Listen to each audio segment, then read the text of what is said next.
같이 나눌 말씀은 누가복음 23장 44절부터 46절까지 말씀입니다. 한 목소리로 같이 봉독하시겠습니다. 때가 제6시쯤 되어 해가 빛을 잃고 온 땅에 어둠이 임하여 제9시까지 계속하며 성소의 휘장이 한가운데가 찢어지더라. 예수께서 큰 소리로 불러 이르시되 아버지 내 영혼을 아버지 손에 부탁하나이다 하고 이 말씀을 하신 후 숨지시니라. 감사합니다. 누가복음에는 예수님께서 십자가에 못 박히신 시간을 정확하게 얘기를 하고 있지 않지만 마태복음 보시면 오전 9시, 우리 시간으로 오전 9시라고 기록을 하고 있습니다. 그 9시부터 그 이후에 그 아래에서 십자가 아래에서는 예수님은 십자가에 못 박은 군인들이 예수님의 옷을 서로 갖겠다고 제비뽑기를 하면서 히히덕거리고 있고, 한 줌도 안 되는 인생이 예수님 하나님의 아들이신 그분을 십자가에 못 박아 놓고 진짜 하나님의 아들이면 내려와서 그 능력을 보이라, 그럼 믿겠다라고 하는 조롱과 멸시를 한편에서는 욕을 하고 있는 그 모습이 9시에 못 박히신 이후로 쭉 진행이 됐습니다. 주님께서 한 강도에게 구원을 초청하시고 그런 시간도 있었지만, 주님께서 운명하시기 전에 마지막 부르심 받기 전에 오늘 본문은 두 가지의 또 다른 사건을 기록을 하고 있습니다. 정오 12시, 난 12시가 되기 시작하자 어둠이 드리워 온 땅을 덮었다. 오늘 본문 44절을 보시면 제6시쯤 되어 해가 빛을 잃고 온 땅에 어둠이 임하여 제9시까지 계속되며. 아멘. 가장 햇빛이 강한 12시에서 오후 3시까지 유대 전역이 어둠에 쌓였다라고 하는 것은 일식과 같은 어떤 자연적 현상들이 아닌 하나님께서 행하신 초자연적 현상이었습니다. 자, 그리고 성경은 그 어둠이 가지고 있는 의미가 하나님의 심판과 진노를 상징할 때가 많이 있죠. 예를 들어서 출애굽기에서 출애굽하기 전에 애굽에서 이스라엘 백성들을 내놔라 라고 말씀하시는 그 말씀 계속 거부하는 그들에게 10가지 재앙을 내리셨는데 그 중에 하나가 흑암이었잖아요. 그래서 불순종하는 이들에게 하나님께서 그들에게 경고하시는, 태양신을 믿고 있는 그들에게 그 태양의 빛을 가려버리는 그 흑암을 통하여서 하나님이 강력한 경고를 던지셨던 것처럼 빛으로 오신 그분을 외면한 인류의 암울한 미래를 예고해 주시는 듯이, 물론 그렇게 이전에도 살긴 했지만 빛으로 오신 주님을 외면한 그 삶이 어둠 속에서 살 수밖에 없음을 경고라도 하는 듯이 주님께서 그렇게 어둠으로서 흑암으로서 그들에게 경고하셨습니다. 정말 그렇죠. 주님 없이 사는 삶은 어둠의 삶이죠. 빛이신 그분 없이 사는 삶이, 그것이 무엇인지 우리의 삶 속에 더 구체적으로 알아갈 때 그분을 찾는 것은 우리에게 있어서 부담스럽고 힘겹고, 우리에게 이렇게 뭔가 한편으로 미뤄둬야 될 어떤 그런 내용이 아닌, 그 어떤 것보다도 먼저 그분 앞에 서야 할 것임을 알아가는 여정들이 신앙의 여정들이죠. 그렇잖아요. 한 치 앞도 모르는 삶인데 누가 살아본 인생 살아가는 사람이 어디 있겠습니까? 뭐 우리 영화 같은 데 보면 시간을 거슬러 올라와서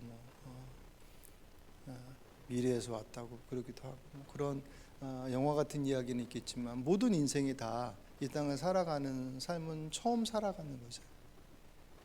엄마 아빠 노릇을 잘 못하는 것은 처음 해보는 거기 때문에 아이들한테 그렇게 좀 봐달라고 해주십시오. 나도 엄마 아빠가 된 지가 처음이라서. 그 뒤로 살아가는 삶의 모습들은 먼저 사신 분들의 조언을 받기도 하고 또 책을 보기도 하고 여러 가지 얻을 수 있는 지혜를 얻을 수 있는 길들이 있긴 하지만 또 그것과 내 삶은 또 다르더라는 거죠. 어차피 처음 살아가는 삶을 살아가는 인생들이니 붙잡을 수 있는 것들은 모조리 붙잡아야지 잘 살 수 있을 거라는 위기는 어떻게 보면 본능적인 요청이라고 생각이 돼요. 그럴 수밖에 없죠. 잘 살고자, 잘 하고자 하는 선택이지 망하고자 하는 선택들은 정말 극단적인 경우에들은 그런 경우가 있겠지만 정말 포기에 자포자기해서 될 대로 되라 뭐 그렇게 되지 않는 한은 살 길을 찾아 움직이는 것인데, 문제는 그 살 길이 아니라 자꾸 악수에 악수를 거듭더란 말이죠. 왜냐하면 나도 잘 모르고 저 사람도 잘 모르니, 그래서 자꾸 목회 기간이 더 늘어나기도 하고 나이를 먹어가면서도 누군가에게 무언가를 얘기하는 것들이 사실 더 조심스러워집니다. 예전엔 이렇게 하면 됐어 라고 당당하게 청년들하고 얘기할 때 그렇게 얘기하죠. 그러면 돼 라고 얘기했었던 그 내용들이 지금 만약 묻는다면 한텀을 쉬어야 돼. 그리고 나서 또 답이 과연 그 동일한 답이 나오겠냐, 그렇지 못할 것 같아요. 어쨌든 그렇기 때문에 한 치 앞도 모르는 인생을 살아가는 인생들이 그 어둠과 같은 흑암 속에서 빛이라고 생각하는 그 세상의 가짜 빛들이 아닌 진짜 빛이신 그분을 붙잡지 않고서 이 어둠의 세상들을 어떻게 우리가 살아갈 수 있겠습니까? 그 진짜 빛이 아닌 가짜 빛을 잡고 잘 되는 것처럼 한때 잘 나가는 때도 있긴 하겠지만 결국에는 그게 아니구나라고 하는 것을 뒤늦게 후회하는 경우들을 보게 되죠. 어쨌든 주님께서 운명하시기 전 밑에서 조롱하고 있었던 그들의 모습들 이후에 운명하시기 전에 12시가 되자마자 흑암이 내려와서 3시 주님 운명하실 때까지 그 흑암 가운데 그 속에 있었던 그들은 무슨 생각을 했을까요? 그리고 또 하나의 사건이 성소의 휘장이 찢어졌다 그랬습니다. 오늘 45절에 성소의 휘장이 한 가운데가 찢어지더라. 이때 찢어지다라고 하는 단어가 물론 한 가운데가 찢어졌다고 하는 표현만으로도 사실은 그게 사람이 찢은 것이 아닌 것을 알 수 있지만, 이 찢어지다는 단어가 신적 수동태라고 하는 하나님의 일하심을 나타내는 그런 표현이에요. 하나님께서 찢으셨다는, 성소 안에 대제사장도 함부로 들어갈 수 없는 곳이 지성소였습니다. 1년에 한 차례 대속죄일 하루만 대제사장만 들어가서 이스라엘을 위해서 속죄의 기도를 드릴 수 있었던 바로 그곳과 지성소와 성소를 가로막고 있는 휘장, 성전 안에는 휘장이 여러 개가 있었어요. 근데 여기서 말하는 휘장은 바로 그 성소와 지성소를 가로막고 있는, 아무도 마음대로 들어갈 수 없는 그 성소와 지성소의 사이를 구분짓고 있는 그 휘장을 찢으셨습니다. 24가닥의 실로 엮은 끈 82개로 정교히 짠 휘장, 두께가 15cm래요. 높이가 25m. 폭이 우리 성막에서 때 보니까 폭은 이제 정해져 있으니까요. 15cm 두께의 그 실로 엮어서 8개의 줄로 24개의 가닥의 실로 엮은 끈으로 82개로 엮어 짠 그 휘장이 가운데가 찢어져 나갔다라고 하는 거예요. 전설에 의하면 그 휘장이 찢어졌을 때 제사장 300명이 달려들어서 그거를 급히 꼬맸는데 다시 찢어졌다. 내려오는 이야기고요. 하나님께서 찢으신 거거든요. 무엇을 말씀하시겠느냐? 성전, 더 이상 성전의 존재 체제는 끝이다. 이미 예수님께서 예루살렘에 입성하시면서 성전에서 장사치들을 다 뒤엎으셨잖아요. 그러시면서 만민이 기도하는 집을 강도의 소굴로 만들었다라고 말씀하신, 그것은 단지 그냥 그 사건 그 절기 때만이 아니 이미 성전에서 일하고 있었던 제사장들과 종교 지도자들이 그만큼 타락해 있었다라고, 더 이상 이제 성전으로서 하나님을 섬길 수 있는 그 기능들을 인정하지 않겠다라고 하는 선언이시고, 하지만 그것은 더 본질적으로 휘장을 찢으심을 통하여서 제사 기능을 이제 종결하시겠다는 거예요.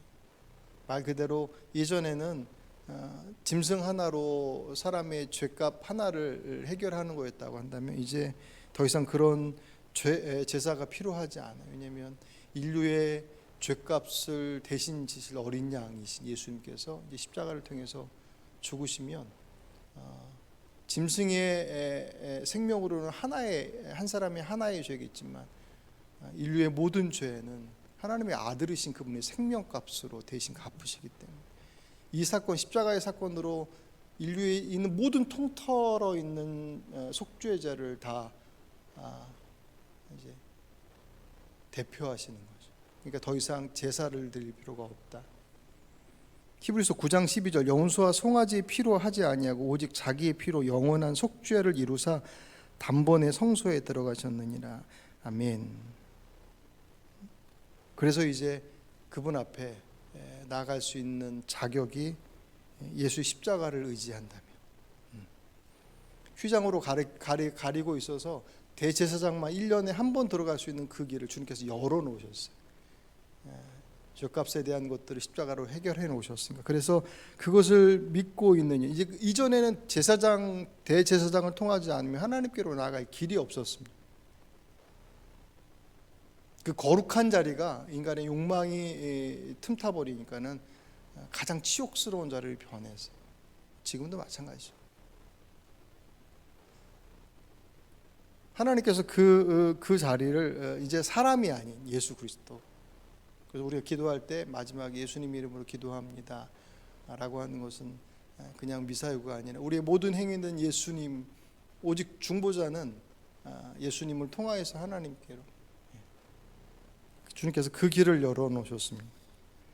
히브리서 10장 19절 그러므로 형제자매 여러분 우리는 예수의 피를 힘입어 담대하게 지성소에 들어가게 되었습니다.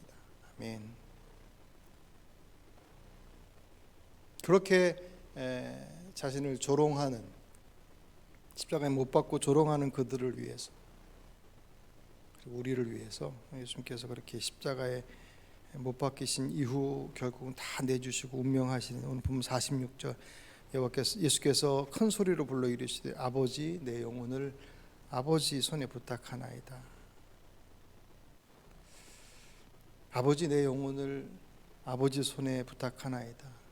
이 말은 죽음을 앞둔 모든 사람이 마지막 순간에 할 수 있는 말일 수 있겠지만, 그렇다고 해서 모든 사람이 마지막 순간에 이 말을 하는 건 아니죠. 아버지 내 영혼을 아버지 손에 의탁합니다. 하나님이 내 아버지 되시고 그 죽음이 내게서 두려움이 아니라 이제 아버지에게로 가는 온전한 완성의 길임을 고백할 수 있는 그것, 모든 이들에게 열려졌지만 모든 이가 그렇게 고백하지 않죠. 오늘 장로님의 오래된 친구 중에 장례식장에서 일하는 분이 있었다고 그래요. 장로님이 그 친구를 만날 때마다 전도를 하는데 교회 가자 했더니 이 친구가 하는 말이, 야 지금 좀 이것저것 버려놓은 것도 많고 바쁘기도 해서 지금은 못 가고 근데 때가 되면 꼭 갈겠다. 네가 얘기 안 해도 교회는 꼭 갈 거다. 무슨 얘기냐 그랬더니 이 사람이 장례식장에서 일을 하면서 이제 염도 하는 거예요. 염습도. 근데 오신 시신을 이렇게 염습을 하다 보면 이분이 교회 다녔던 분인지 교회 안 다녔던 분인지 대충은 안 돼요. 무슨 얘기인지 아시겠습니까? 그 운명하신 그것이 100% 객관적 데이터가 나왔다 그런 의미가 아니에요. 죽음 앞에 마지막 죽음의 운명 속에 있는 그 인생의 모습이 고스란히 그 시신의 얼굴의 표정에, 어떤 분은 그냥 무표정하게 계신 분도 있긴 하지만 선명하게 구별되어지는 얼굴들이 있거든요. 그 죽음 앞에서의 모습이 자신의 삶의 모습들을 그대로 나타내는 하나의 증거가 되는 거죠. 죽음이 벗어나고픈 어떤 공포가 아니라 또 다른 시작임을 알 수 있고 그것이 가능한 것, 그것은 어떤 사람이 가능하겠느냐. 죽음이 끝이 아니라 이 죽음이 시작이다. 또 다른 시작. 그것은 이 세상에서 주님과 동행하고 살아가던 사람이 이제 죽음의 문을 통과해서 그분과 함께 또 다른 삶을 살 수 있음에 대한 것들을 알고 고백하는 사람만 가능하죠. 그렇죠?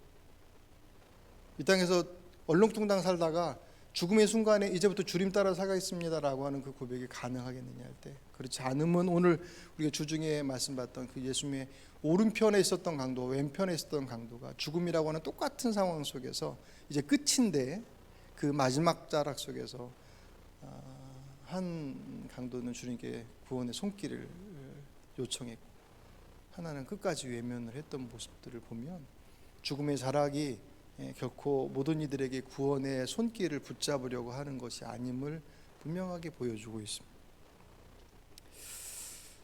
이티 할아버지라고 별명을 가진 최규철 선생님, 혹시 아는 분이 있을지 모르겠습니다. 1965년도에 덴마크로 유학을 갔다가 그곳에서 협동조합 운동에 아주 큰 영향을 받아요. 각성을 하고 68년도에 귀국한 다음에 당시 부산 복음 병원장이셨던 장기려 박사님과 함께 협동조합 그 최초의 민간 의료 조합이었던 청십자 의료보험 조합을 설립을 해요. 이로 인해서 가난한 분들이 치료를 받을 수 있는 길이 이때부터 열렸다고 그래요. 이제 이게 좀 더 발전해서 더 구체적으로 이루어지지만, 그 외에도 이분이 여러 가지 봉사활동들에 대단히 분주했었다고 그래요. 그러다가 어느 날 불의의 교통사고를 당해서 온몸에 화상을 입습니다. 30번의 수술을 해야 할 정도로 아주 중한 사고였었는데 다행히 생명은 지켰는데, 그 사고로 인해서 귀를 잃고 한쪽 눈을 멀고 손은 갈고리처럼 오그라들었대요. 그때 나이 겨우 31세였습니다. 엎친 데 덮친다고 안 좋은 일은 몰려서 들어오잖아요. 그렇게 중한 그 사고로 인해서 치료받고 있었던 그 선생을 간호하던 아내가 갑자기 세상을 떠나요. 이 충격에 이분이 도저히 감당할 수 없다고 생각해서 스스로 자살을 기도하기를 수차례를 시도를 했었다고 합니다. 왜냐하면 살아도 산 목숨이 아니라고 생각도 했었기 때문에. 생각해보면 그렇죠. 그렇게 멀쩡하게 젊은 나이에 정말 꿈을 꾸고 그 애들을 정말 열심히 잘 해나가는데 하루아침에 모든 것들이 다 송두리째 날아가 버렸으니까. 그런데 그분이 나중에 고백하는 것이, 그때 자신이 그 깊은 수렁에서 자기를 살린 게 믿음이었다라고 고백을 해요. 하나님의 사랑하심이 그 내용이 구체적으로 어떻게 고백됐는지 제가 궁금해서 책을 좀 시켜봤어요. 그 주님의 사랑으로 인하여서 그 수렁에서 벗어난 그가 75년도에 사랑의 장기기증 운동 본부를 만들고, 그 다음에 1986년도에 경기도 가평에 재산을 다 모아서 두밀리 자연학교라고 하는 학교를 세웁니다. 그곳에서 입시 경쟁에 고통받고 있는 아이들에게 숨통을 틔워주는, 그 학교에서 20년 동안 교장으로 일하시다가 2006년도에 하나님의 품으로 돌아가셔요. 이분이 마지막에 주님께 돌아가실 때 숨을 거두면서 하셨던 말씀, 저기가 어디야? 아름답구만 급히 감세. 그분의 눈에 주님께서 보여주신 그 하나님의 나라가 너무너무 아름다워서, 근데 빨리 갈게. 그리고 숨을 거두셨다 그래요. 독실한 크리스찬으로 평생을 살아가다가 주님의 그 부르심을 받은 그 선생의 마지막 길은 마치 소녀가 꽃길을 걸어가듯이 그렇게 행복하게 떠나가셨습니다. 죽음의 때가 왔을 때 앞에 말씀드렸던 것처럼 마지못해서 어쩔 수 없이 끌려가는, 거부하는 그런 모습이 아니라 내가 빨리 갈게, 나 급히 감세라고 얘기할 수 있는 그런 죽음을 맞이할 수 있는 여러분이 되시길 바랍니다. 저와 여러분의 삶이 예수님의 생명값으로 받은 삶입니다. 예수님께서 마지막 운명하시면서 아버지 내 영혼을 아버지 손에 맡깁니다라고 하셨던 그 고백, 아까도 말씀드렸던 것처럼 모든 사람들이 할 수 있는 하지만 모든 사람이 하는 말은 아니에요. 예수님께서 그러셨던 것처럼 주님의 길을 걷다가 주님의 부르심을 받는 이들이 할 수 있는 것입니다. 근데 우리가 잘 아는 것처럼 그 길을 걸어가는 것이 녹록지 않잖아요. 그죠? 그냥 주님 없이 살아가는데도 힘든데 주님하고 같이 가는 날도 어느 날들은 대단히 힘겹고 어렵게 우리의 삶이 펼쳐집니다. 피하거나 도망가지 마십시오. 포기하지 마십시오. 예수님께서 그러셨던 것처럼 예수님이 너무 머니까 예수님 하나님의 아들이시니까 당연히 그러셨겠지라고 하는 것으로 자꾸 미뤄두니까 예수님이 그러셨던 것처럼 방금 소개해드렸던 그 최규철 선생님이 그랬던 것처럼 인생의 그 흑암 같은 그 수렁 같은 도저히 빠져나올 수 없을 것 같은 그곳, 자기 힘으로는 도저히 빠져나올 수 없어서 선택한 것이 스스로 목숨을 내 던지는 선택들을 수차례 할 수밖에 없었던 것이 자신의 능력이었다고 한다면 그 자신이 그 수렁에서 벗어나서 마지막 부르시는 그날이 빨리 가고 싶은 그 나라가 될 수 있었던 것은 그분의 동행하심에 있고 그분을 따라감에 있었음을 오늘 이 시간 주의 말씀을 통해서 다시금 확인하시는 여러분이 되시길 바랍니다. 히브리서 4장 16절 그러므로 우리는 담대하게 은혜의 보좌로 나갑시다. 그리하여 우리가 자비를 받고 은혜를 입어서 제때에 주시는 도움을 받도록 합시다. 아멘. 십자가를 통해서 휘장을 찢어내시고 이제 누구든지 그분 앞에 예수를 통해 나갈 수 있는 길을 열어주셨습니다. 담대히 그분 앞에 나가십시오. 그러면 때를 따라 우리가 자비를 받고 은혜를 입어서 제때에 주시는 때를 따라 주시는 도움을 받도록 합시다. 틀림없이 가장 온전한 길로 인도하실 주님을 우리가 성경을 통해서 보고 배우는데 그 하나님이 오늘 여러분들의 삶의 여정들 속에서 동일한 답을 제시하시고 또한 그 길을 인도해 나가고 계십니다. 마음대로 한번 살아보자, 안 되면 돌아오면 되지 라는 생각 애초에 버리십시오. 그 정도로 우리 인생이 그렇게 길지 않습니다. 또 그때 그렇게 돌아올 수 있을 거라고 하는 마음을 지금은 가져도 그때가 되면 모릅니다. 받고 바로 죽기 전에도 한쪽에서는 구원받으러 들어오는데 한쪽에서는 여전히 외면하는 그 모습들을 바라보면서 인간의 완악함과 연약함들이 얼마나 굳건한지 모릅니다. 이 한 주간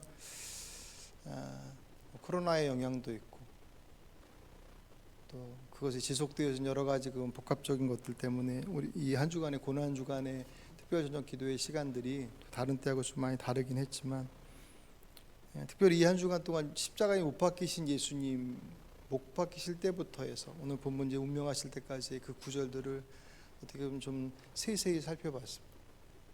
분명한 것은 그것을 통해서 보여주시는 것은 그렇게 우리를 사랑하셨다고 하는 것을 자신을 못 박고 밑에서 조롱하고 모욕 주고 수치스럽게 욕하고 있는 그들의 모습들을 뻔히 보시면서도 몰라서 그러는 거니까 주님 용서해 주십시오 라고 말씀하시는 그 주님의 그 마음이 그들을 향해서만이 아닌 우리들에게도 동일하다라고 하는 것, 변함없으신 사랑이에요. 우리가 자꾸 변해서 그렇지, 내가 자꾸 안 느껴져서 그 사랑이 진짜일까라고 하는 것에 대해서 자꾸 물음표를 던지니 그 삶의 정말 중요한 순간에 그분이 아닌 다른 것들에 자꾸 기웃기웃거리는 것이 우리들의 인생의 여정들 속에서의 그런 함정들 아니겠습니까? 주님의 사랑하심은 변함이 없으십니다. 그것이 여러분 안에 느껴지지 않는다면 그 말씀 앞에 더 서십시오. 틀림없이 이 고난 주간에 살펴봤던 말씀, 그 십자가의 현장 속에서 그렇게 보여주셨던 주님의 사랑하심이 인류의 지나온 기독교 역사 속에서 수많은 믿음의 사람들을 통해서 경험되어지고 반복되어졌던 것들, 그게 어떤 특별한 사람만의 간증과 고백이 아니라 그들을 부르셨던 주님께서 아까 소개해드렸던 그 추기철 선생님을 부르셨던 주님께서 오늘 저와 여러분도 우리들의 삶 가운데 인생 가운데 부르셨습니다. 그렇죠?